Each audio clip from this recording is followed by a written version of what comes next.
গুৰুত্বপূৰ্ণ খবৰ দিব বিচাৰিছো জম্মু কাশ্মীৰত পুনৰ ভয়ংকৰ ঘটনা সংঘটিত হৈছে সেনা সন্ত্ৰাসবাদীৰ ভয়ংকৰ সংঘৰ্ষ আৰু সন্ত্ৰাসবাদীৰ বৰ্বৰ আক্ৰমণত শ্বহীদ হৈছে 4 গৰাকীকৈ ভাৰতীয় বীৰ সেনা জোৱান দেশৰ 4 গৰাকী বীৰ সেনা জোৱান শ্বহীদ হোৱাৰ খবৰ আহিছে এটা ভয়ংকৰ আক্ৰমণ সংঘটিত হৈছে সেনা সন্ত্ৰাসবাদীৰ মাজত সংঘৰ্ষ চলিছিল পৰৱৰ্তী সময়ত সন্ত্ৰাসবাদ বিৰোধী অভিযানৰ সময়তেই সেনাৰ বাহনলৈ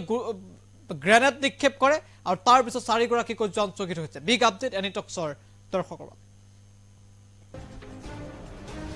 আমি জনাইছো গুৰুত্বপূৰ্ণ খবৰ যে জম্মু কাশ্মীৰত শ্বহীদ হৈছে 4 গৰাকীকৈ বীৰ সেনা জোৱান সন্ত্ৰাসবাদীৰ ভয়ংকৰ আক্ৰমণত শ্বহীদ হৈছে 4 জন বীৰ জোৱান কঠুৱাত সেনাৰ বাহনক লক্ষ্য কৰি সন্ত্ৰাসবাদীৰ ভয়ংকৰ আক্ৰমণ সেনাৰ বাহনলৈ লক্ষ্য কৰি গ্ৰেনেড নিক্ষেপ কৰে সন্ত্ৰাসবাদীয়ে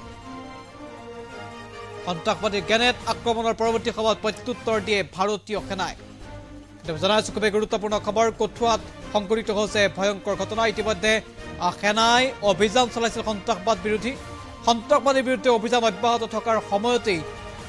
ভয়ংকৰ আক্ৰমণ সংঘটিত কৰিছে সন্ত্ৰাসবাদীয়ে সেনাৰ বাহনলৈ গ্ৰেনেড নিক্ষেপ কৰে আৰু 4 গৰাকীকৈ বীৰ জোৱান শ্বহীদ হোৱাৰ খবৰ আহিছে নিশ্চিতভাৱে এটা অত্যন্ত দুখবৰ দেশ মাতৃৰ বাবে পুনৰ প্ৰাণ আহুতি দিছে 4 গৰাকীকৈ বীৰ সেনা জোৱানে জম্মু কাশ্মীৰৰ কঠুৱাত সংঘটিত হৈছে এটা ভয়ংকৰ ঘটনা মাত্ৰ কিছুদিন পূৰ্বে সন্ত্ৰাসবাদীক গুলীয়াই হত্যা কৰিছিল সেনাই আৰু সেনা সন্ত্ৰাসবাদীৰ ভয়ংকৰ আক্ৰমণ সংঘটিত হৈছিল সেই তথ্য আমি ইতিমধ্যে প্ৰকাশ কৰিছিলোঁ সবিস্তাৰে প্ৰকাশ কৰিছোঁ সেই বাতৰি কিন্তু আমি উল্লেখ কৰিছোঁ যে পুনৰ এক ভয়ংকৰ ঘটনা সংঘটিত হৈছে আৰু এইবাৰ বৰ্বৰ আক্ৰমণ সন্ত্ৰাসবাদীৰ আৰু সেই বৰ্বৰ আক্ৰমণতেই শ্বহীদ হৈছে 4 গৰাকীকৈ দেশৰ বীৰ সেনা জোৱান